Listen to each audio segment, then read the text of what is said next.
सतनाम सत्संग। इच्छा मृत्यु का वरदान कैसे प्राप्त करें? वह इच्छा मृत्यु के वरदान से मुक्ति का मार्ग कैसे प्रशस्त हो जाता है, यानी पक्का एक तरह से हो जाता है, श्योर हो जाता है। इच्छा मृत्यु का वरदान हमें तब मिलता है जब हमें गहन समाधि को पार कर जाते हैं ध्यान योग के द्वारा, और ज्ञान समाधि वाली स्थिति में जो हमारी सांस होती है ना कि वह बिल्कुल सूक्ष्म हो जाए, आपको पता ही ना लगे कि आपकी सांस आ रही है या जा रही है। उस स्थिति को इच्छा मृत्यु का वरदान वाली स्थिति कहते हैं साधक के लिए। तो इस स्थिति में साधक जो होता है वह मुक्ति का मार्ग उनको पता लग जाता है साधक को कि हाँ, हम इस संसार से मुक्त हो सकते हैं या नहीं।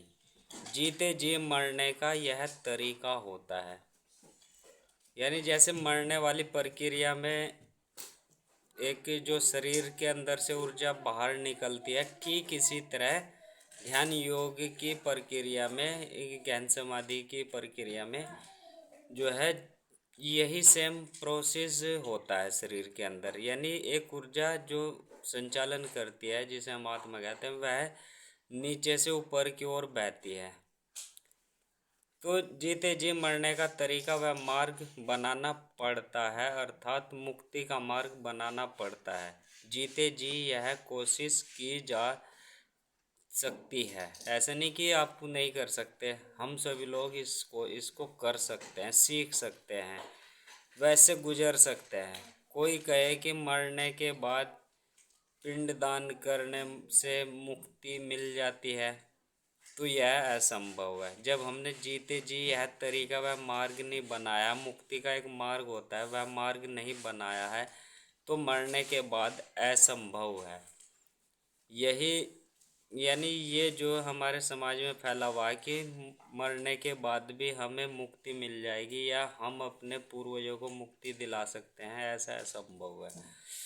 क्योंकि जीते जी यह तरीका आपको अपनाना पड़ेगा, और जो कर्म बंधन होते हैं वह उस आत्मा विशेष के होते हैं, कोई हमारे या आपके नहीं होते हैं।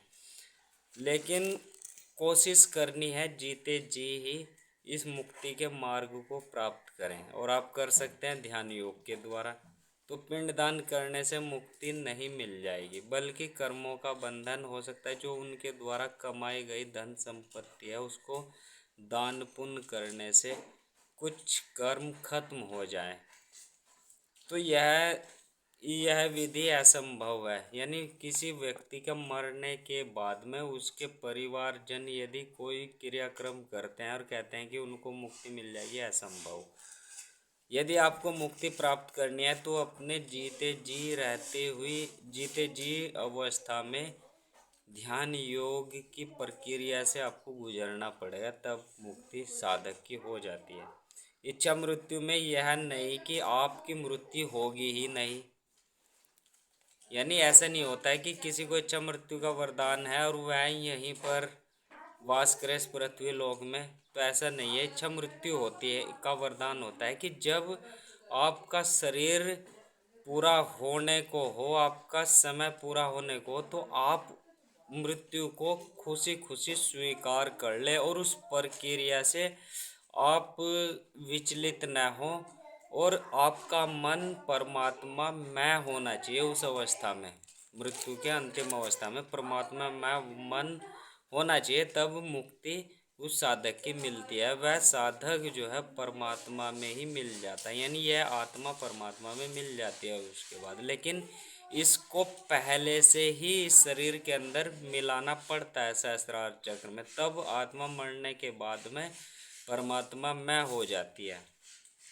तो इच्छा मृत्यु में यह नहीं कि आपकी मृत्यु होगी ही नहीं, बल्कि इच्छा मृत्यु का अर्थ है कि जब मृत्यु का समय आएगा तो आप इसे सहर्ष स्वीकार कर लेंगे, और शरीर छोड़ने की प्रक्रिया आप पर पहले से ही आती है। यानी मृत्यु में जो विधि प्रक्रिया की जाती है या गुजरता है साधक उससे या आम जन, वह योगी उसको सीखा हुआ होता है।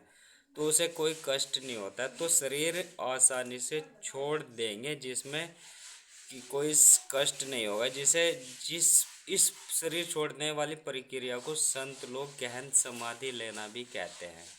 यानी जो जिसे इच्छा मृत्यु का वरदान होगा वह गहन समाधि से शरीर को छोड़ देगा। तो आइए और बढ़े, और यह इच्छा मृत्यु का वरदान ही हमें मुक्ति का मार्ग दिलाती है। सतनाम सत साई।